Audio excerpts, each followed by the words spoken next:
Bismillahirrahmanirrahim. Iqra' bismi rabbikal ladzi khalaq. Khalaqal insana min 'alaq. Iqra' wa rabbukal akram. Alladzi 'allama bil qalam. 'Allamal insana ma lam ya'lam. Bismillahirrahmanirrahim. Assalamualaikum warahmatullahi wabarakatuh.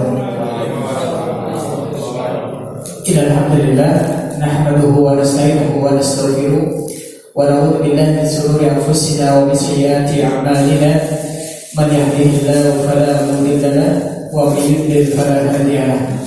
Asyhadu an la ilaha illallah wahdahu la syarika lahu wa asyhadu anna Muhammadan abduhu wa rasuluh la nabiyya wa la rasula ba'da. Qala Allah ta'ala fi kitabihil karim, a'udzu billahi minasyaitonir rajim. Ya ayyuhalladzina amanu taqullaha haqqa tuqatih wa la tamutunna illa wa antum muslimun. Wassalatu wassalamu ala nabiyil mursalin nabiyina Muhammadin sallallahu alaihi wasallam wa ala alihi wa ashabihi wa man tabi'ahum bi ihsanin ila yaumiddin, amma ba'd. Alhamdulillah, bersyukur kepada Allah Subhanahu wa taala di kesempatan yang insyaallah Allah berkahi ini, di tempat yang mana ini adalah tempat salah satu daripada tempat yang dicintai oleh Allah Subhanahu wa taala. Kita Allah Subhanahu wa taala masih diizinkan, ya. Kita masih diizinkan oleh Allah untuk bersama berkumpul melanjutkan kembali daripada pembahasan kita daripada materi yang sebelumnya, yaitu bagaimana pandangan Islam ataupun dalil syar'i kaitannya dengan masalah sihir, terus juga perdukunan dan juga ruqyah. Kemarin kita sudah sampaikan, ya. Kita lebih sedikit nanti mungkin sedikit mengulas, kemudian mempertegas daripada apa yang kemarin kita sudah sampaikan, dan sesuai janji insyaallah nanti kita akan sediakan sesi waktu khusus, ya, biar tidak terlalu malam. Kalau kemarin terlalu malam, ya, sehingga mungkin juga kurang maksimal. Maka insyaallah nanti akan kita berikan waktu khusus, nanti akan lebih intens untuk ruqyah insyaallah. Baik, kita bersyukur kepada Allah Subhanahu wa taala setelah tadi Allah Subhanahu wa taala menghapus dosa-dosa kita. Sekarang Allah berikan izin kepada kita untuk mengupgrade daripada keimanan kita. Kok bisa Ustaz bilang bahwasanya Allah menghapus dosa-dosa kita? Dari mana sumbernya? Rasulullah SAW menyampaikan kepada kita as-salawatul khams, ya, bahwasanya salat 5 waktu, ya. Dalam hadis lain ada tambahan wal-umratu ila umrah, antara umrah satu dengan umrah yang lainnya. Ada riwayat yang lain wal jum'atu ila jum'ati wa ramadan ila ramadan, antara satu Jumat dengan Jumat kemudian, dan Ramadan satu dengan Ramadan berikutnya. Kafaratun lima bainahum, itu apa? Menjadi penghapus daripada apa? Dosa-dosa orang yang melakukannya. Kalau kita sholat 5 waktu, maka pada dasarnya kita sedang menghapus dosa-dosa kita. Dalam hadis yang lain, dalam hadis riwayat Imam Bukhari dan juga Imam Muslim, Rasulullah SAW pernah bertanya kepada para sahabat, ya, apa itu, ya, apa pendapat kalian? Lau anna naharan bi babi ahadikum, sekiranya di depan di depan rumah kalian atau di depan pintu rumah kalian, naharon, ada sungai, summa yaghtasilu fihi khamsan, kemudian setiap hari orang tersebut mandi di sungai itu 5 kali. Yumkin dari apakah ada sisa daripada kotoran pada orang tersebut ketika setiap hari dia mandi 5 kali di depan rumahnya itu ada sungai, dia mandi di situ 5 kali sehari. Kata Rasulullah, la yumkin min darrihi syai'an ya Rasulullah, tidak akan tersisa sama sekali daripada apa? Kotoran daripada orang itu ya Rasulullah. Maka kata Rasulullah, dzalika mislu salawatil khams, itulah permisalan dari apa? Salat 5 waktu. yamhullahu bihil khotoya, kata Rasulullah. Dengan salat 5 waktu itu Allah Subhanahu wa taala menghapus dosa-dosa kita. Ya. Allah Subhanahu wa taala menghapus dosa-dosa kita dengan kita melaksanakan tadi apa? Salat 5 waktu. Maka beruntunglah kalau kita masih diberikan hidayah oleh Allah untuk kita bisa menjaga sholat kita, maka artinya Allah masih berikan kesempatan untuk kita apa? Mengikis, menghapus daripada dosa-dosa kita. Tapi di sini adalah dosa-dosa kecil, ya, bukan dosa-dosa besar. Kemarin pernah kita sebutkan kalau tidak salah, apa itu dosa besar? Ada yang masih ingat? Pertemuan entah kapan ya, sudah lama. Apa itu dosa besar? Enggak, pengertiannya. Kalau tadi bentuknya ya, syirik dan sebagainya itu macam-macam daripada dosa besar. Pengertian sendiri daripada dosa besar. Apa itu dosa besar? Ini masih ingat? Baik, enggak, kita ingatkan kembali. Dari sahabat yang mulia yaitu Ibnu Abbas, yang mana beliau didoakan oleh Rasulullah SAW, Allahumma faqihu fiddin wa 'allimhu ta'wil. Ya Allah, fakihkan dia dalam masalah agama, urusan agama. Berikan pemahaman yang mendalam dalam urusan agama, wa 'allimhu ta'wil, dan ajarkanlah kepadanya apa? Tafsir, untuk dia bisa mengambil hikmah ataupun menafsirkan daripada ayat-ayat ataupun bahkan sunnah-sunnah Rasulullah SAW, bisa memahami dengan benar. Kata beliau apa tentang dosa besar? Dosa besar adalah setiap dosa yang ketika dilakukan itu mendapatkan satu ancaman. Ya, diancam oleh Allah ataupun Rasulnya. Nah, itu ancaman apa? Ya, kemudian termasuk dosa besar, ciri-cirinya adalah apa? Pelakunya ataupun hal yang dilakukannya itu dilaknat oleh Allah dan Rasulnya. Kalau sesuatu itu dilaknat oleh Allah dan Rasulnya, pasti itu adalah dosa besar. Kemudian juga ketika diancam akan dimasukkan ke dalam apa? Neraka. Ya, atau mungkin bahkan sudah jelas langsung dijamin neraka, maka itu sudah pasti itu adalah dosa besar. Atau dalam tambahan lain, para ulama ada yang menambahkan, yaitu ketika ditegakkan kepadanya hukum had. Artinya ketika di dunia misalkan dia membunuh misalkan, lantas dia harus misalkan dibunuh, atau ditegakkan ada hukuman khusus bagi pelaku-pelaku dosa-dosa tertentu di dunia, maka itu termasuk dosa besar. Ya. Kayak dukun dipenggal ya, bukan main-main, dipenggal hukumannya, maka ini termasuk adalah apa? Dosa besar. Baik, ini kita sampaikan bahwasanya ketika kita melaksanakan salat 5 waktu, Allah Subhanahu wa taala menghapus daripada dosa-dosa kecil kita. Ya, entah itu mungkin kita bermalas-malasan dalam beribadah gitu ya, dan seterusnya. Itu namanya dosa-dosa kecil. Wallahu ta'ala a'lam. Nah, alhamdulillah Allah juga memberikan kesempatan untuk kita bisa meninggikan daripada derajat kita. Ya, derajat kita di sisi Allah Subhanahu wa taala adalah sekadar bagaimana dalamnya daripada agama daripada seseorang, kesolehan seseorang, ketakwaan seseorang. Itu yang membedakan ya di hadapan Allah Subhanahu wa taala. Yang bahwasanya ketika kita katakan antara orang yang lahir di Arab sama orang yang tidak lahir di Arab, apakah mereka sama? Sama. Ya, sama. Yang membedakan di sisi Allah hanyalah takwa, tingkat ketakwaan, tingkat keimanan, tingkat bagaimana dia beribadah kepada Allah Subhanahu wa taala. Itulah yang menjadi pembeda antara kita. Tapi pada dasarnya secara umum kita sama di mata Allah Subhanahu wa taala.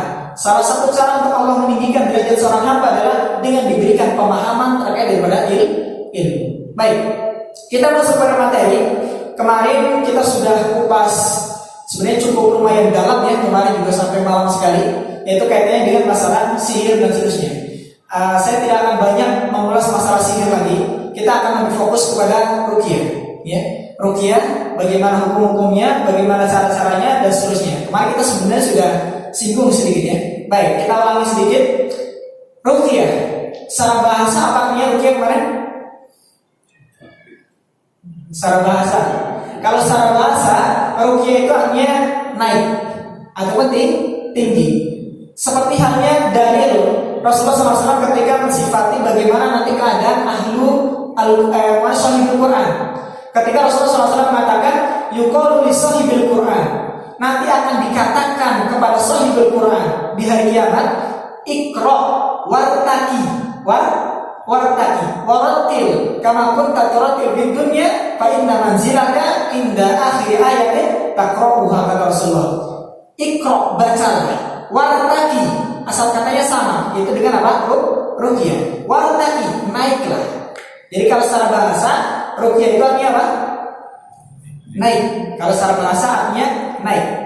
Warattil, dan tartilkanlah sebagaimana engkau mentartilkannya di dunia, karena sesungguhnya kedudukanmu di akhirat itu sesuai dengan bagaimana kadar bacaan daripada Al-Quran ataupun ayat terakhir yang kau baca. Semakin banyak orang yang membaca Al-Quran, akan semakin tinggi kedudukannya di sisi Allah Subhanahu wa Ta'ala. Baik, ini secara bahasa. Ruqyah itu bisa diartikan dengan apa? Tinggi, meninggi ataupun meningkat. Adapun secara istilah, ruqyah itu diartikan dengan jompa-jampi ataupun mantra-mantra ataupun apa? Bacaan-bacaan khusus. Ini kalau secara istilah. Kemarin kita sudah sampaikan ya. Iya. Ini secara istilah yang dimaksud ruqyah adalah jompa-jampi ataupun mantra-mantra khusus dan seterusnya. Kemarin kita sudah sampaikan juga ada namanya ruqyah yang syirki sama ruqyah yang syar'i. Kemarin sudah kita sebutkan ciri-cirinya, ya, ciri-cirinya. Kita akan lebih fokus dulu sekarang, yaitu bagaimana terkait daripada hukum ruqyah. Karena masih tersebar di kalangan kaum muslimin, ini bagaimana terkait daripada anggapan hukum ruqyah yang mana mungkin banyak yang masih kurang pas. Kalau menurut yang hadir di sini, bagaimana hukum orang yang meruqyah sama orang yang meminta diruqyah? Apa hukumnya? Boleh. Sunnah boleh. Ada yang pendapat lain? Enggak ya, kemarin kan sudah dijelaskan ya. Baik, kita akan sebutkan kenapa kita katakan meminta diruqyah atau meruqyah itu diperbolehkan. Diperbolehkan. Pada dasarnya banyak yang tersebar di kalangan kaum muslimin, yaitu hadis, sahih hadisnya, yaitu tentang 70.000 orang atau golongan yang dia akan masuk surga tanpa hisab. Akan masuk surga tanpa hisab. Tapi kata para ulama, 70.000 ini bukan menjadi batas. Ada golongan lain yang bisa masuk ke dalam surga yang mungkin di luar daripada 70.000. Wallahu ta'ala. Jadi bilangan yang disebutkan dalam syariat itu kadang-kadang bukan mewakili jumlah maksimal. Ya, hanya disebutkan mungkin sebagian ataupun mungkin setengahnya. Baik. Ada tersebar kalangan masyarakat bahwasanya ketika orang itu minta ruqyah, maka dia akan tereliminasi dari kriteria 70.000 golongan yang masuk surga tanpa hisab. Artinya nggak bisa masuk surga tanpa hisab ketika orang itu minta ruqyah. Dalilnya mana? Yaitu dalam hadis riwayat Imam Bukhari dan juga Imam Muslim kaitannya dengan masalah orang yang bisa masuk surga tanpa hisab. Rasulullah SAW menyebutkan ciri-ciri mereka, yaitu yang pertama, alladzina la yakun, yaitu orang-orang yang mereka itu tidak meruqyah. Jadi pelaku ruqyah ini juga disebutkan di sini. Orang yang dia itu tidak meruqyah, maka dia akan masuk surga tanpa hisab. Tapi kalau orang itu meruqyah, tapi orang tersebut berarti diancam tidak bisa masuk surga tanpa hisab ataupun tereliminasi daripada 70.000 golongan yang disebutkan oleh Rasulullah SAW. Baik, yang kedua adalah wala yastarqun, ya, dan mereka orang-orang yang masuk surga tanpa hisab adalah la yastarqun, tidak meminta untuk diruqyah. Jadi peruqyahnya terancam, yang minta diruqyah itu juga terancam. Ya, dan yang ketiga wala yatatayyarun, dan mereka juga tidak bertatoyur, beranggapan sial ataupun beranggapan beruntung dengan suatu benda ataupun suatu keadaan ataupun suatu hal. Ini mereka ciri-cirinya ya. Wa ala rabbihim yatawakkalun, dan kepada Rabb mereka bertawakal. Menarik di sini. Pertama Rasulullah SAW sebutkan hadisnya sahih. Ciri-ciri orang yang bisa masuk surga tanpa hisab adalah apa? Orang yang tidak meruqyah. pelaku ruqyah berarti ini terancam apa? Bisa jadi dia tidak bisa masuk surga tanpa hisab, tereliminasi dia. Kedua adalah apa? Orang yang minta diruqyah, ya orang yang minta diruqyah. Dan yang ketiga adalah orang yang bertatoyur. Baik, kita kompromikan. Ternyata ada hadis Rasulullah SAW yang lain. Ini riwayat Bukhari Muslim ya. Dalam hadis yang lain Rasulullah SAW riwayat Imam Muslim, beliau mengatakan la ba'sa biruqa ma lam takun syirkan. Tuh, lebih jelas lagi. Apa artinya? La ba'sa biruqa, tidak mengapa dengan ruqyah. Enggak apa-apa mau minta diruqyah atau meruqyah. Ma lam takun syirkan. Selama ruqyah tersebut bukan syirik. Nah, gimana nih? Dua hadis bertentangan, gimana? Inilah bagaimana kita pentingnya berilmu. Jadi kita tidak hanya sekedar mengambil sepotong-potong lantas kita komitmen dengan itu dan kita tidak melihat dalil yang lainnya. Padahal harus kita compare, ya kita coba satukan. Ternyata ini tidak bertentangan. Tidak bertentangan. Kalau bagi kacamata orang awam umum barangkali bertentangan nih. Di satu sisi Rasulullah mengatakan diancam orang yang meruqyah dan orang yang meminta diruqyah itu akan tereliminasi dari golongan yang masuk surga tanpa hisab. Tapi di kesempatan lain Rasulullah mengatakan nggak apa-apa ruqyah. Tuh, kan bertentangan. Ya. Dalam hadis yang lain pun pernah ada seorang sahabiah, kalau di sini malah Aisyah radhiyallahu taala anha, ketika bertanya tentang bagaimana penyakit beliau, maka Rasulullah SAW mengatakan memerintahkan kepada Aisyah untuk apa? Meruqyah dirinya sendiri untuk menyembuhkan diri dari apa? Penyakit ain. Hadisnya apa? Sahih. Hadisnya juga apa? Sahih. Ada juga karena sahabiah kalau nggak salah juga itu mengadu kepada Rasulullah SAW bahwasanya kaumnya itu semuanya kena ain, banyak banget yang kena ain gitu kaumnya. Jadi ain itu hak ya. Ain tau ain ya? Pandangan jahat. Ya pandangan jahat itu nyata. Kata Rasulullah ainul haq ya. Maksudnya ain itu hak, nyata benar-benar ada. Ada orang ganteng gitu ya. Orang melihat dengan pandangan buruk. Dia lupa apa namanya mungkin tidak menyebut Allah Subhanahu wa taala. Dia apa dengan pandangan buruk bisa langsung apa? Orang itu mungkin seketika sakit atau mungkin kegantengannya jadi hilang bisa. Ya. Ada cerita juga laifannya katanya kakaknya sendiri, kakak ipar ya, pernah kena ain. Ini alhamdulillah diruqyah langsung hilang ya. Masya Allah penyakitnya langsung hilang. Jadi ain itu benar. Ini dalil-dalil bahwasanya ada ternyata hadis-hadis lain yang menunjukkan bahwasanya ruqyah itu boleh. Lantas apa maksudnya di sini?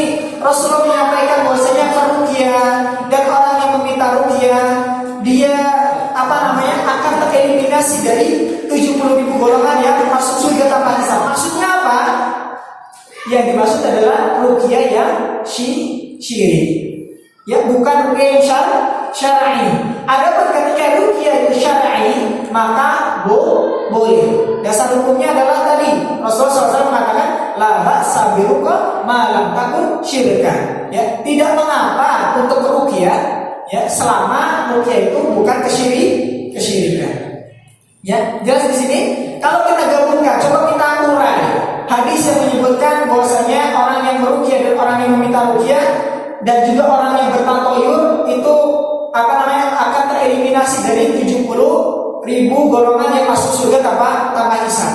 Dan ternyata dalam kesempatan lain Rasulullah SAW menyampaikan terkait daripada tatoyur. Tahu tatoyur ya? Pernah kita sampaikan tatoyur ataupun tiarah artinya apa? Menggantungkan nasib, entah itu sial atau buruk terhadap suatu benda yang pada hakikatnya nggak ada kaitannya. Pada hakikatnya tidak ada kaitannya.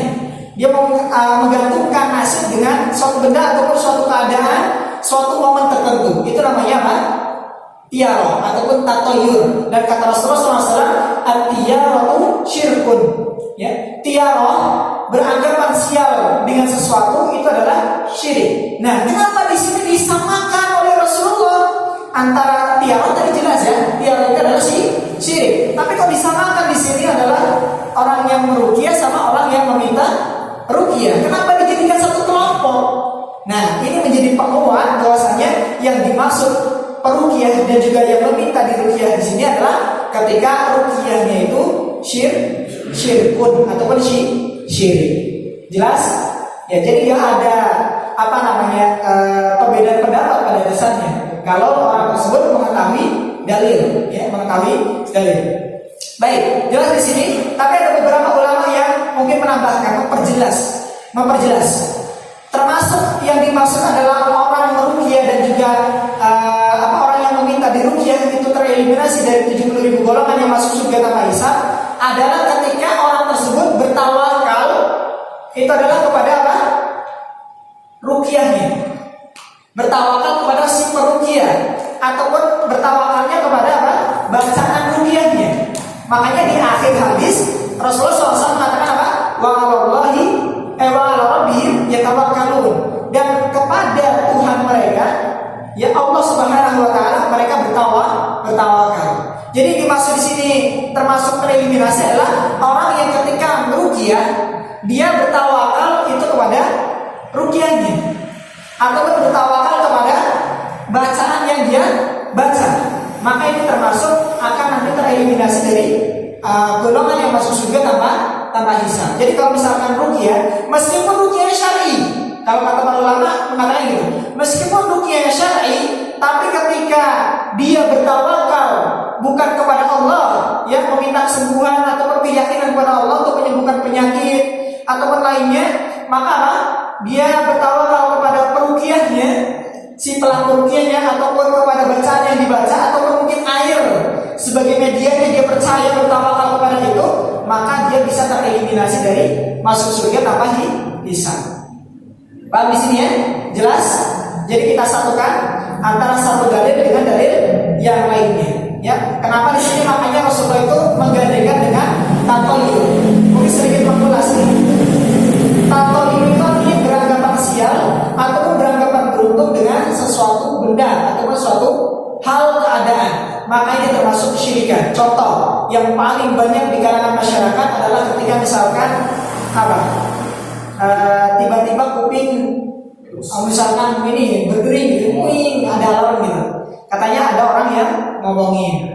Terus atau misalkan tangannya gatel, telapak tangannya gatel. Apa ya? Dapat duit.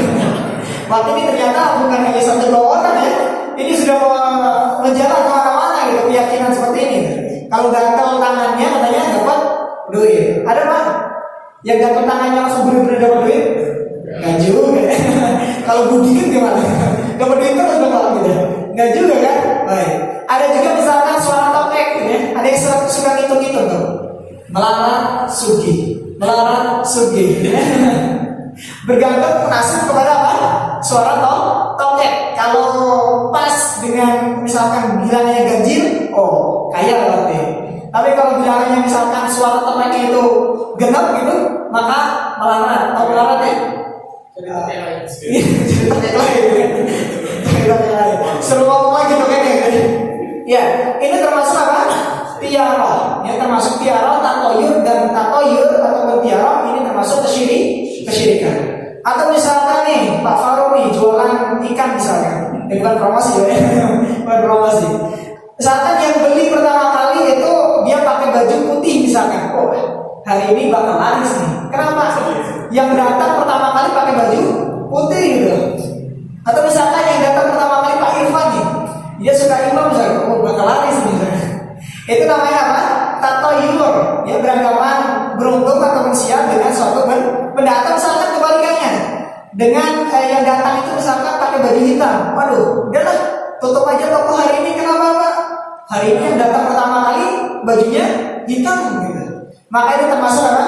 Tatoyur, tiara, dan itu termasuk kesyirikan. Apalagi Pak yang sering muncul di kalangan masyarakat? Kupu-kupu gambreng. Kupu-kupu gambreng itu kupu-kupu yang besar ya. Katanya ada apa Pak? Oh, bukan cuma tamu. Kadang di sebagian masyarakat meyakini bahwasanya itu arwah, ya. Arwah nenek moyang kita ataupun orang tua kita itu datang ke rumah. Ini adalah apa? Tatoyur. Nggak ada kaitannya sama sekali. Nggak ada kaitannya sama sekali. Lantas gimana soal ketika misalkan Kita beranggapan sial karena sesuatu faktor yang jelas memang mungkin bisa menyebabkan sial itu terjadi. Jelas secara real keilmuan memang bisa terbukti. Contoh apa misalkan? Rem sudah berapa tahun gak diganti. Ketika rem itu apa? Ngeblos gitu. Maka dia punya feeling ataupun punya anggapan, aduh ini kalau saya jalan bisa jadi saya apa? Sial gitu. Maka boleh gak kayak gitu? Boleh. Ya kenapa? Sudah jelas ada asbabnya yang mana memang itu real, ada sangkut pautnya dengan kejadian yang mungkin nanti akan terjadi. Tapi tidak boleh juga ketika kita memastikan. Tidak boleh memastikan. Ketika misalkan rem blong, lantas kita bilang pasti saya bakal celaka, pasti saya akan celaka. Maka tidak boleh, karena tidak tahu kita masa depan apa yang akan terjadi. Bisa jadi mungkin remnya blong tapi bisa pinter gitu ya, hindarin lubang atau apa, nggak celaka, bisa kan? Artinya ketika kaitannya dari masalah yakin atau tidaknya, maka ini jangan sampai ya. Baik, jelas di sini. Baik.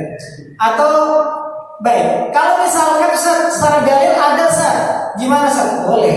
Kalau secara dalil ada beberapa nih, saya contohkan satu hadis, yaitu ketika ada suara misalkan hewan khusus gitu ya, itu memang ada pertanda sesuatu, ada dalilnya. Contoh, Rasulullah SAW mengatakan, "Idza sami'tum ya siyahat diyakati fas'alullah min fadli fa innahu ra'a malakan. Wa idza sami'tum nahiqal himar fas'al billahi minasyaitan fa innahu ra'a syaitan." Ya. Kata Rasulullah SAW mengatakan, jika kalian mendengar apa? Siyahat diyaka. Apa itu? Kokok ayam. Kalau kalian mendengar kokok ayam, maka mintalah kepada Allah apa? Karunia, kebaikan. Minta rahmat Allah. Pokoknya minta kebaikan. Kalau ada kokok ayam, kalau pelihara ayam juga kokok terus tuh. Gimana? Minta kepada Allah apa? Karunia, kebaikan. Fa innahu amalakan, kata Rasulullah. Karena ayam yang berkokok tadi, dia melihat apa? Malaikat.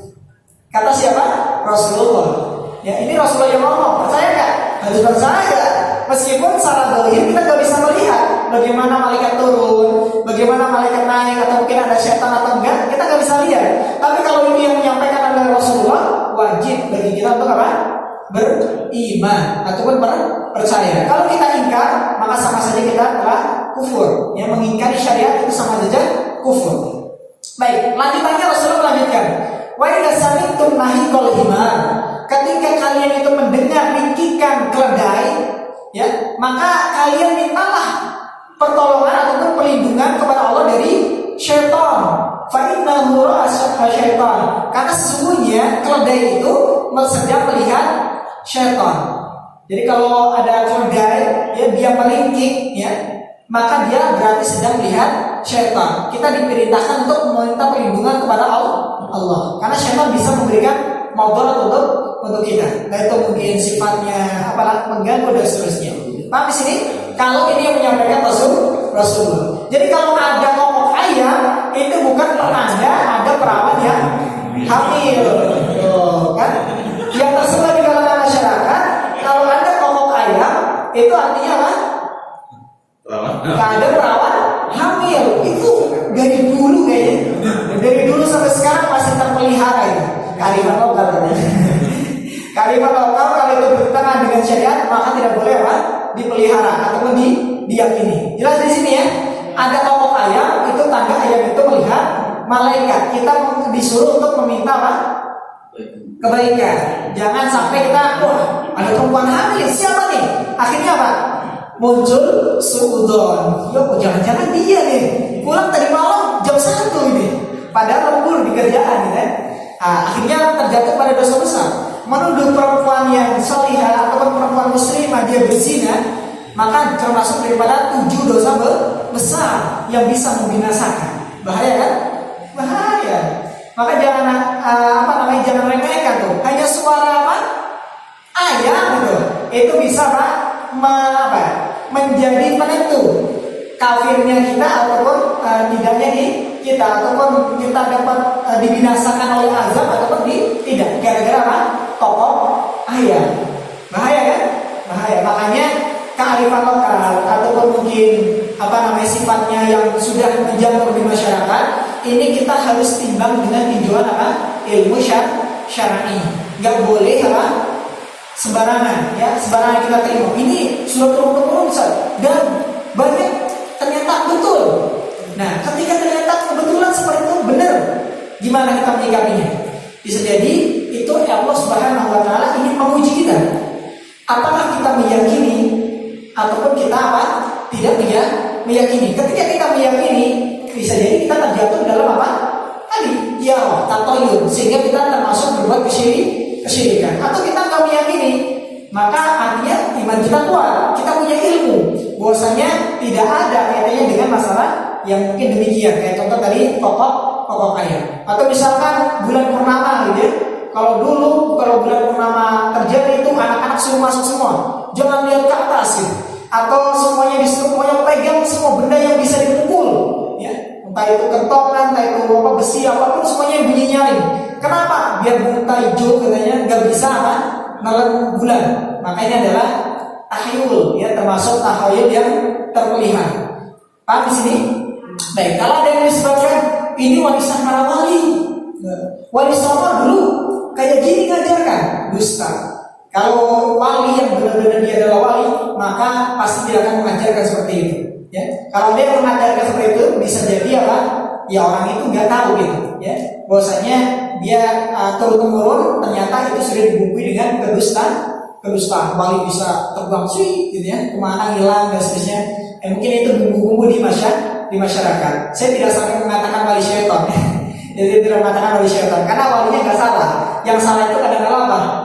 Ya, orang-orang kesini yang berlebihan. Saya nggak sampai mengatakan wali syaitan, kan. Tapi kalau misalkan wali ada yang mengatakan bisa seperti itu, ya bisa jadi, ya, dia bersekongkol dengan syaitan. Allah Ta'ala Rasul. Jelas di sini ya. Kenapa tadi disebutkan hukum ruqyah itu boleh? Jelas? Baik. Jelas ya? Baik.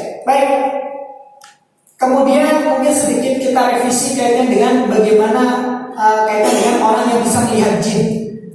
Orang yang bisa melihat jin, apakah mutlak orang tersebut itu pasti ada jinnya? Ya atau tidak? Mutlak? Tanda kutip. Kalau saya kasih tanda kutip, jinnya seperti apa? Jinnya seperti apa? Mungkin ini sekaligus memperjelas ya daripada apa yang mungkin sebelumnya kita pernah sampaikan. Orang yang bisa melihat jin, ya, orang yang bisa melihat jin itu belum tentu dia ada jinnya. Saya dulu kan menyampaikan kalau orang yang bisa melihat jin pasti dia ada jinnya. Perlu kita lebih perdalam. Yang saya maksud adalah melihat jin dalam bentuk aslinya. Kalau orang itu mengaku bisa melihat jin dalam bentuk aslinya, pasti orang itu ada jinnya.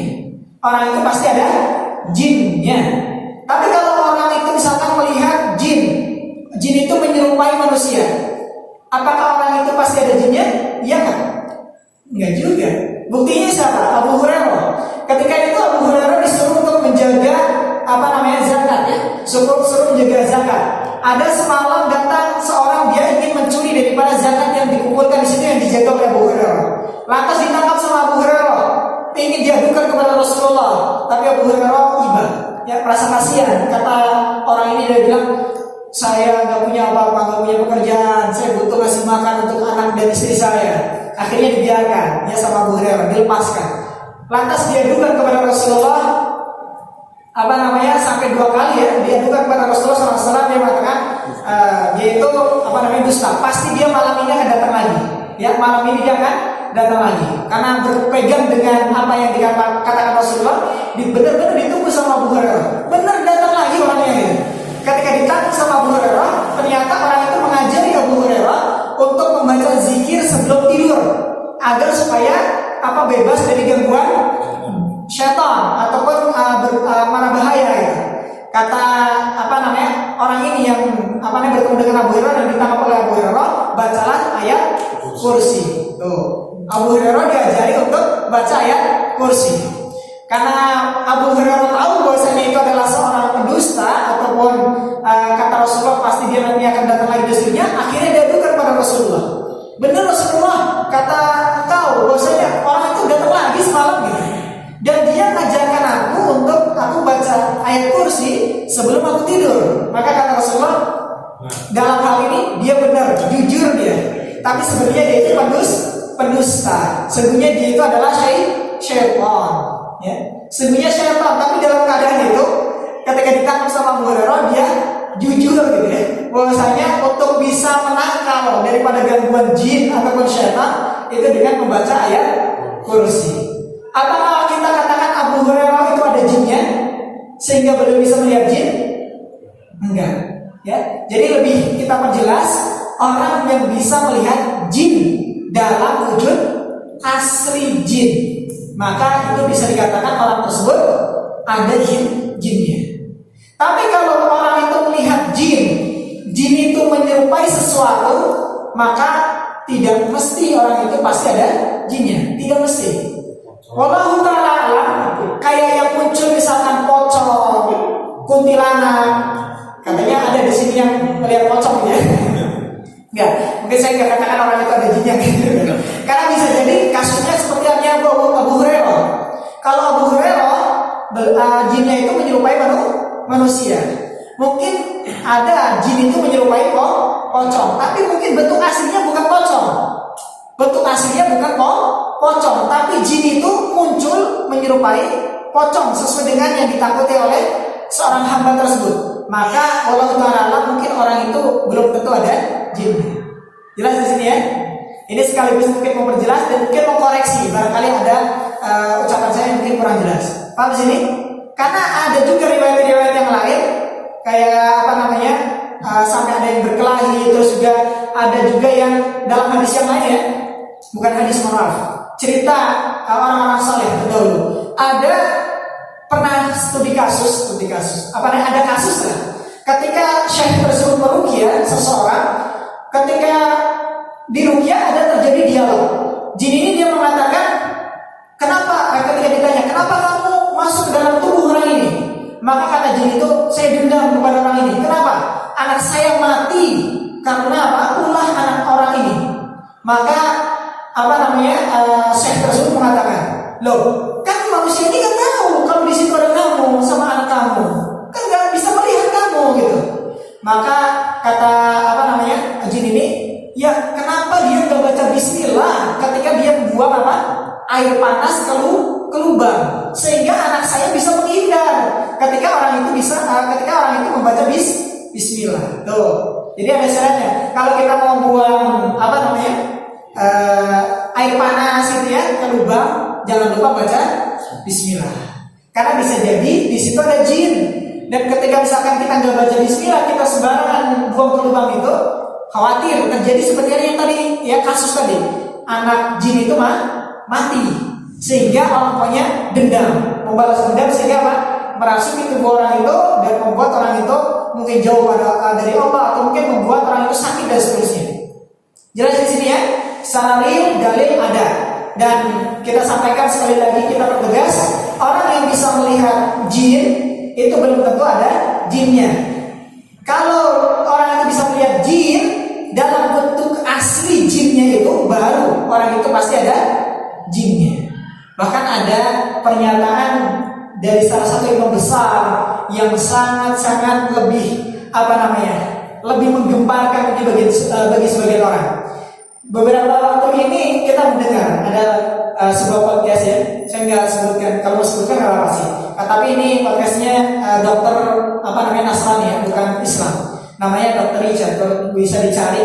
Ada salah satu orang dalam tanda kutip namanya inisialnya pakai Z ya.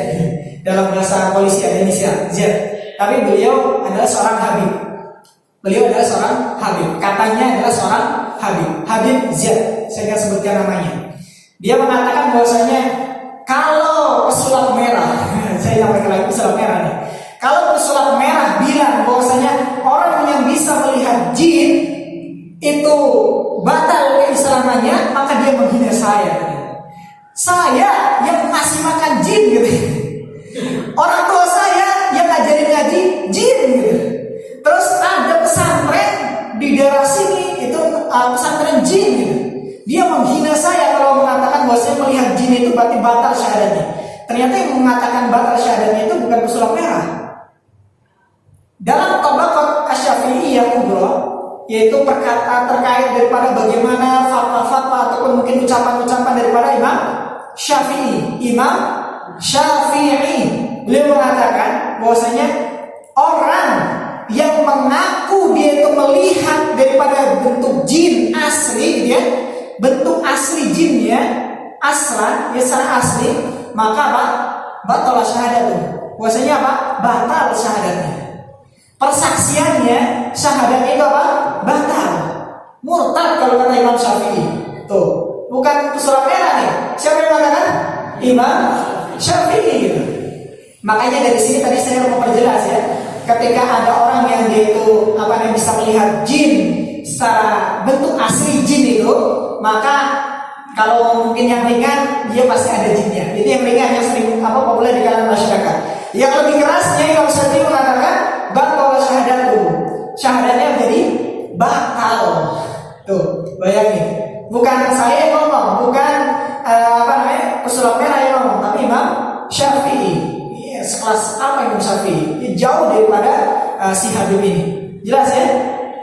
Jadi mungkin di sini kita bisa ambil juga pelajaran bahwasanya tidak semua yang dia mungkin mengaku ataupun mungkin secara real, secara nasab memang betul dia adalah seorang Habib itu menjamin kebenarannya. Tidak menjamin. Ya. Tidak menjamin nasab seseorang itu akan berpengaruh terhadap kesolehan seseorang. Anak ustaz, apakah dijamin masuk surga? Anaknya Rasulullah aja lah. Anak Rasulullah, apakah dijamin masuk surga? Ya ada beberapa ya. Karena kalau Fatimah memang dijamin ya. Termasuk pemimpinnya nanti pemimpin kaum muslimin nanti di surga. Ataupun ada riwayat lain siapa? Ya Fatimah kalau salah ya. Iya Fatimah. Walau karena ya ini ada cara jelas dari bahwasanya memang Fatimah itu di surga. Tapi apakah nasab itu lantas menjadi sesuatu hal yang sangat-sangat menentukan tentang benar atau tidaknya seseorang? Itu tidak. Ya. Meskipun yang menyampaikan adalah seorang habib ataupun seorang ustaz, seorang kiai, seorang ulama yang dikatakan mungkin disebut sebagai ulama, ketika yang disampaikannya adalah bertentangan dengan syariat, bertentangan dengan dalil nas-nas daripada Al-Quran dan juga Sunnah, maka tidak boleh kita benarkan. Tidak boleh kita benarkan meskipun yang menyampaikan misalkan adalah ustaz, ulama atau bahkan mungkin habib. Tapi perlu dicatat di sini ya, jangan sampai nanti keluar di sini Ustaz Dani itu benci sama Habib. Enggak ya. Saya itu pecinta Habib ya. Saya juga pecinta Habib. Saya mencintai Habib, saya menghormati Habib. Saya sangat-sangat menghormati daripada keturunan Rasulullah SAW.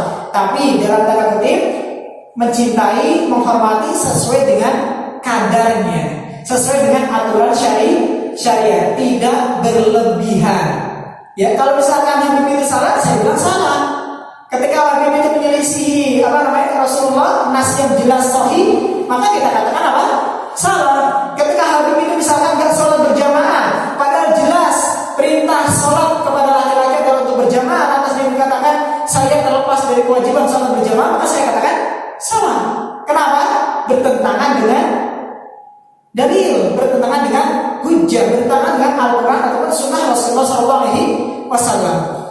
Jangankan Habib, Rasulullah sendiri sampai dengan bengkak kakinya itu tetap melaksanakan sholat. Ini keturunannya, cicitnya ketemu dengan Rasulullah enggak gitu. Ya nggak pernah bertemu dengan Rasulullah mengatakan saya lepas kewajiban sholat misalkan. Maka tidak boleh kita terima. Maka artinya nasab sebaik apapun itu tidak akan mempengaruhi daripada bagaimana derajat dia di sisi Allah Subhanahu wa Ta'ala. Enggak mempengaruhi. Tidak mempengaruhi. Makanya dalam hadis yang sahih diriwayatkan Imam Muslim, kata Rasulullah SAW, man batta'a amaluhu lam yusrif bihi amaluhu nasabuhu. Dalam hadisnya Rasulullah SAW mengatakan, barang siapa yang amal ibadahnya itu lamban, amal ibadahnya itu sedikit, ya amal ibadahnya itu sedikit, kesolehannya itu sedikit, lam yusrif bihi nasabuhu, maka membuat orang itu menjadi apa? Amalnya itu tiba-tiba naik karena apa? Oh, keturunan Ustadz ini misalkan, sehingga amalnya menjadi spesial di hadapan Allah. Naik nasab amalnya. Itu tidak kata Rasulullah. Rasulullah sendiri yang mengatakan, kok bukan saya. Ya kalau mau protes sama Rasulullah. Rasulullah yang mengatakan ya, bahwasanya ketika amal seseorang itu lemah, ya, artinya sedikit atau mungkin ahli maksiat, lanjut sebihi nasabu. Nasabnya itu tidak akan bisa menyelamatkan orang tersebut. Nasabnya tidak akan bisa menyelamatkan orang tersebut. Jelas di sini? Jelas. Bahkan sampai dengan penghujungnya para habaib sendiri. Siapa? Fatimah binti Muhammad. Rasulullah SAW sendiri sampai mengatakan, "Lau saraqat Fatimah binti Muhammad, laqattu yadaha," kata Rasulullah. Sekiranya Fatimah binti Muhammad, Fatimah anaknya Muhammad ini mencuri, maka aku pasti akan potong tangannya. Jadi dalam syariat itu gak pandang bulu. Siapapun dia, sebaik apapun nasab dia, ketika dia melanggar syariat, maka harus tegakkan hukum di situ. Ya, hukum dari Allah ataupun Rasul, baik itu di dunia ataupun di akhirat berlaku. Nasab itu tidak bisa menghindarkan seorang dari apa perbuatan dosa ataupun kesalahan yang dia lakukan. Jelas di sini ya? Jelas. Ya, jadi kita harus hati-hati. Apalagi mohon maaf. Tadi saya ngisi kajian di salah satu tempat, ya mungkin sedikit saja sampai jam 8:30 maksimal, enggak sampai 5 menit lah saya tambahkan. Ada yang bertanya, Ustaz, gimana saat kita menyikapi Ustaz? Ternyata sekarang ada yang populer juga kan, ketika ditanya sama Dr. Richard ketika itu si Bang Udin ditanya, Bang Udin bisa kayak gini, bisa ngobatin, bisa panen kebal, bisa dan seterusnya. Itu bisa dengan sendirinya atau diajari atau belajar sendiri gitu.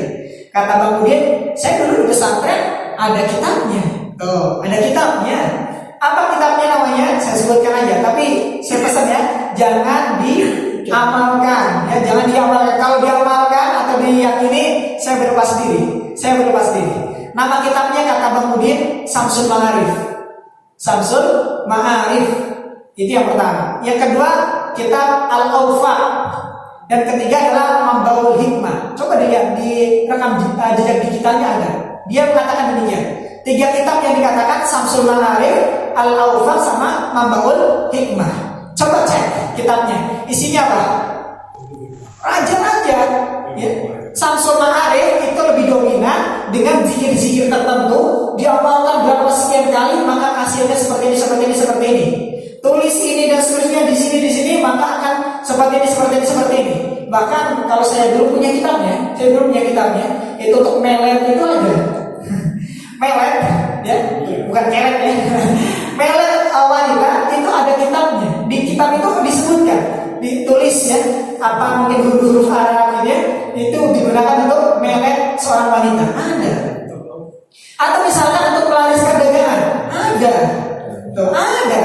Zikir-zikir tertentu, wirid-wirid tertentu diamalkan sekian kali setiap selesai sholat misalkan, selama berapa puluh tahun misalkan, maka akan seperti ini misalkan. Ada. Itu di Samsul Ma'arif. Kalau Samsul Ma'arif itu lebih dominan itu zikir-zikir, mungkin diambilkan dari Al-Quran. Kayak tadi misalkan, mukul orang dari jarak jauh, ada di Samsul Ma'arif. Baca apa? Wa idza batastum jabarin, kalau nggak salah 7 kali atau berapa kali itu. Mukul mati nanti orang itu, mutadarah. Itu di Samsul Ma'arif. Kemudian kalau kitab Al-Awfa itu lebih banyak wafat. Ya, terkenal kan dalam masyarakat wafat. Namanya Al-Awfa. Jamak dari apa? Wafat. Ya, wafat. Kalau dalam isi kitab itu isinya apa? Lambang-lambang, lebih dominan apa? Lambang-lambang. Ada juga beberapa mungkin doa-doa, dikir-dikir, wirid-wirid tertentu dengan tujuan-tujuan tertentu.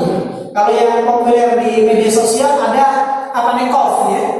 Contoh huruf kof itu di tengah itu huruf kof, kemudian apa ekornya kof itu dilingkar terus sampai banyak lingkarannya. Itu untuk apa? Buat orang yang sehat menjadi sakit. Ada. Buat orang yang sakit, membuat orang yang sehat menjadi sakit. Mungkin kalau untuk menyembuhkan orang dibalik ya. Kofnya nggak ada, nggak tahu. Ya mungkin ada. Tapi di kitab itu dijelaskan seperti itu. Dan para ulama bahkan mungkin kiai-kiai pun dari ormas Islam yang terbesar di dunia, mungkin dari NU sendiri sudah mengatakan bahwasanya kitab itu adalah termasuk kitab sihir. Kitab apa? Sihir. Dan ternyata, mohon maaf, kadang-kala di beberapa pesantren kuno, kitab itu menjadi kitab yang sangat tingkatannya paling tinggi. Tingkatan paling tinggi itu kitab-kitab itu Samsul Ma'arif, Al-Awfa. Kenapa? Kalau udah menguasai kitab itu atau sudah punya kitab itu, dia bisa menghasilkan duit tuh. Orang bisa datang ke situ kan, oh ini kiai sakti, ya datang ke situ minta air, minta raja, minta wafat sama raja itu sama. Ada pertanyaan gitu dari jamaah, salah satu jamaah yang mengatakan, Ustaz, yang suka ngasih kayak gitu realitanya yang saya dapati, kalau kata beliau, yang saya dapati ternyata ngasih itu, mohon maaf Ustaz, kadang Habib, kadang Ustaz, kadang ya mungkin yang mengaku pecinta Rasulullah SAW.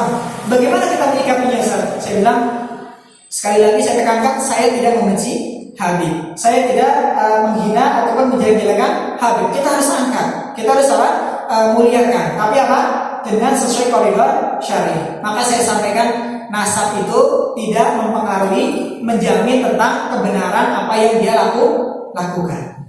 Ya, tidak menjamin apa yang dia lakukan. Cukup di sini. Baik. Ya, ini sedikit tambahan-tambahan ya daripada mungkin materi yang kemarin. Ada beberapa yang tadi kita perjelas dan mungkin sedikit koreksi daripada pertemuan yang sebelumnya gitu ya.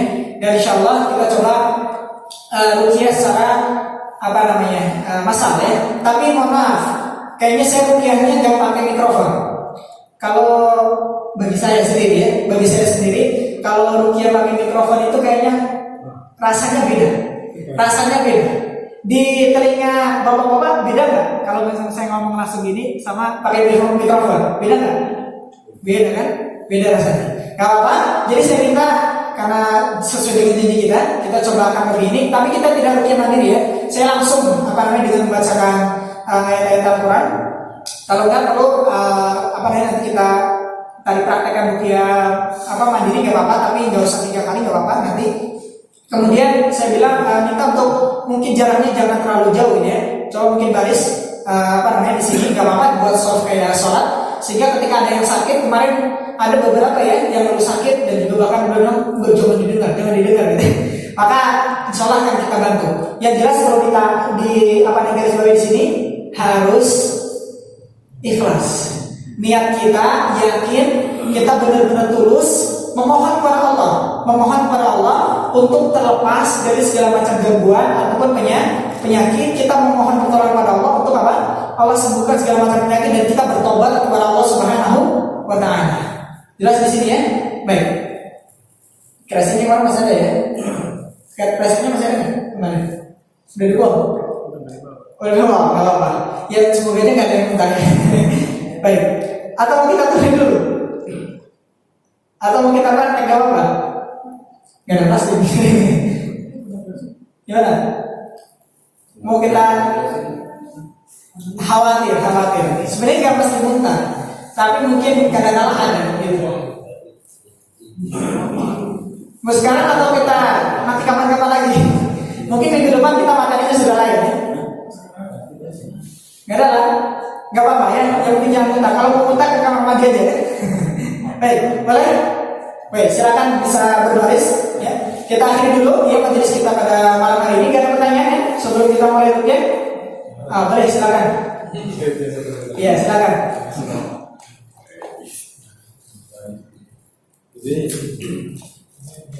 Jadi cerita sedikit ya. Cerita sedikit.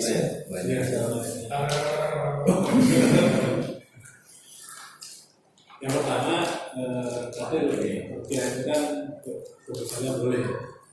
Jadi keputusan tadi satu yang melemahkan, tapi yang ketiga hadis itu kan menguatkan. Ya, tiga dari sisa tadi yang sisa dari sudah Aisyah dari kemudian juga Rasulullah kena sihir nah itu kan sebenarnya kan menguatkan. Kenapa tidak sampai dengan sunnah maksud saya gitu, kebiasaan ini. Kalau sunnah kauliyah itu kan misalnya biasa. Yang kedua, dulu waktu saya baca juga pernah raja ya. Dulu saya sudah belajar, saya juga pernah dibawa ya barang-barang begitu lah. Terus saya juga pernah belajar rumus sembilan itu, kalau di sini benar kayak tadi yang beri beberapa itu. Tapi di saya sendiri nggak ada rasa, nggak ada saya salah, nggak ada rasa apa-apa gitu. Kayak bohongan sebenarnya, saya nggak tahu hasilnya seperti apa. Terus semenjak saya hijrah itu udah saya buang semua, saya nggak pernah pakai. Sampai sekarang saya juga nggak tahu itu ya saya jadi proses saya gitu. Yang terjadi itu di daerah Jawa sangat banyak sekali, luar biasa, dan sampai sekarang itu perjuangan itu jumlahnya ratusan. Nah ini yang saya tanyakan, sampai sekarang yang masih eksis di sana itu ada namanya Merpati Putih. Mereka menggunakan tenaga kebatinan. Cuman maksud saya, apakah yang belajar-belajar ini termasuk syirik? Ini kan udah ranahnya ke dalam apa namanya keyakinan. Baik, itu aja Pak ya. Baik, saya rangkum secara singkat. Yang pertama, intinya dari pertanyaan tadi, kalau tadi disebutkan hadisnya yang satu melemahkan, yang satu menguatkan. Kalau saya katakan tidak ada yang melemahkan, tidak ada yang menguatkan. Semuanya saling menguatkan, saling menjelaskan.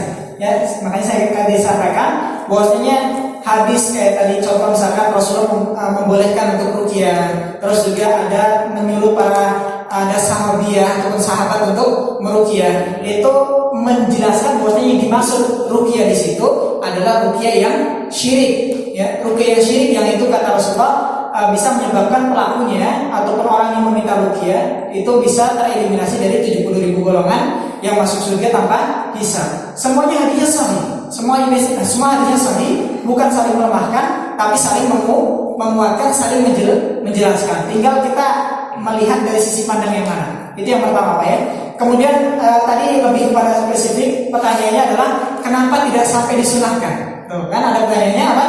Kenapa ruqyah itu tidak sampai disunahkan? Begitu Pak ya. Baik, kita harus kembali lagi kepada pembahasan masalah sunnah. Apa itu sunnah? Sunnah itu sama dengan apa? Hadis. Sunnah sama dengan apa? Hadis. Apa itu hadis? Ada yang tahu? Apa pengertian hadis ataupun sunnah? Segala sesuatu yang disandarkan kepada Rasulullah SAW, mulai dari apa? Ucapan, perbuatan, ketetapan ataupun sifat. Nah, pertanyaannya, kenapa ruqyah tidak sampai disunahkan? Kalau saya bahasakan kurang tepat. Rasulullah SAW menyunahkan untuk apa? Ruqyah. Dengan apa? Rasulullah memerintahkan kepada sahabatnya untuk melakukan ruqyah atau memberikan perintah untuk meminta di ruqyah. Bahkan Rasulullah mengiyakan, menetapkan dengan cara apa? Ketika ada yang tadi contoh seorang sahabat yang ruqyah, pemimpin kaum yang tersengat kalajengking, kemudian dikasih hadiah, kemudian hadiahnya dibawa Rasulullah, diadukan, saya seperti ini, menjumpai keadaan seperti ini dan saya meruqyah ya Rasulullah, saya dikasih ini. Maka Rasulullah tidak melarangnya, bahkan Rasulullah meminta untuk dinikmati bersama-sama. Gitu. Artinya di situ Rasulullah menetapkan. Jadi kalau secara tinjuan daripada pengertian hadis sendiri, Rasulullah memerintahkan, iya, berarti dari ucapan iya enggak? Iya. Rasulullah menyunahkan, berarti dari segi ucapan. Kemudian secara ketetapan, Rasulullah memberikan ketetapan enggak bahwasanya ruqyah itu dibolehkan atau disunahkan? Iya, dengan tadi kejadian sahabat yang Rasulullah mengiyakan ataupun membolehkan untuk tadi yang dilakukan oleh seorang sahabat Rasulullah. Kemudian secara sifat, ya, Rasulullah SAW sendiri itu pernah di ruqyah sama siapa? Malaikat Jibril. Bahkan Rasulullah mengajarkan, memberitahu bagaimana cara malaikat Jibril itu meruqyah daripada Rasulullah SAW dengan cara membaca doa Bismillahirrahmanirrahim, min kulli syai'in yuhdika min kulli syarri min syarri kulli nafsin aw 'ainin hasid, bismillahirrahmanirrahim. urqika. Itu diulangi selama 3 kali. Itu untuk menyembuhkan Rasulullah. Itu ruqyah yang dipakai, doa di ruqyah yang dipakai oleh malaikat Jibril ketika meruqyah Rasulullah SAW. Jadi secara dasar tadi jelas ya, secara ucapan ada perintah, secara ketetapan ada, secara tadi sifat itu juga ada. Maka kalau dikatakan tadi ruqyah tidak disunahkan, ini kurang tepat ya. Yang betul ruqyah itu disunahkan, bahkan diperbolehkan, disunahkan untuk meminta ruqyah. Contoh tadi ya, ada sahabat yang datang untuk mengadukan bahwasanya kena ain tuh, lantas disuruh untuk meruqyah. Paham di sini ya? Jelas Pak? Baik. Kemudian yang kedua, kaitan dengan masalah raja, ya, raja-raja yang dilakukan oleh sebagian saudara-saudara kita. Di kasusnya tanah Jawa ini paling banyak ya, tulisan-tulisan Arab di beberapa perguruan-perguruan pencaksilat dia sering banyak mengajarkan tentang masalah-masalah seperti ini. Maka apa jawabannya? Kalau kaitannya sudah masuk ke dalam keyakinan, pasti sudah keyakinan gitu ya. Maka secara tidak sampai ke situ aja. Secara umum ketika orang itu jambi-jambi ya, mantra-mantra yang mana itu tidak disyariatkan oleh Allah dan Rasulnya, maka kata Rasulullah syirik. Ya, syirik. Kata Rasulullah dalam hadis yang lebih detail ya, dalam hadis yang Imam Abu Dawud kalau nggak salah, Rasulullah mengatakan ar-ruqa, yaitu mantra-mantra ataupun bacaan-bacaan khusus yang tidak berasal dari Al-Quran ataupun Sunnah, tidak sesuai dengan Sunnah ataupun yang dicontohkan dalam syariat, dan juga al-azimat, itu jimat-jimat ya, dan ada tiwala ya. Tiwala itu pelet, dan juga pokoknya kalung yang digantungkan ataupun benda-benda lah, jimat-jimat, dan juga pelet itu termasuk kesyirikan. Itu kata Rasulullah. Jadi setelah itu didetailkan lagi perbuatan-perbuatan seperti itu. Contoh misalkan dia cuma pakai kalung gitu ya, tapi kalung itu dia percaya bisa ini dan seterusnya tanpa asbab yang dibenarkan dalam ilmu pengetahuan gitu ya, maka orang itu telah berbuat kesyirikan. Kalau tadi misalkan ya dengan mengamalkan ini dan seterusnya, lantas nanti bisa kebal dan seterusnya, maka ini bisa termasuk dalam kesyirikan. Kenapa? Ada jumlah jambi di situ.